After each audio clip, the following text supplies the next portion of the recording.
আহা হা হা, রাতের খাওয়া। ওফ, শুধু ভাতগুলো, রাইসগুলো দেখো পুরো ঝুরঝুরে। খেলে চলে আসতে হবে বন্ধুরা।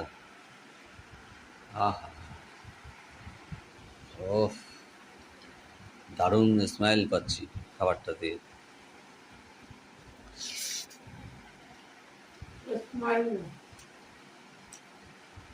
সুগন্ধ দারুণ। আহা, বাবু কখন খাবে কে জানো। এদিকে এদিকে আমরা খাওয়া শুরু করে দিয়েছি। এদিকে আমরা খাওয়া স্টার্ট করেছি, বাবুর এখন লেখা শেষ হয়নি।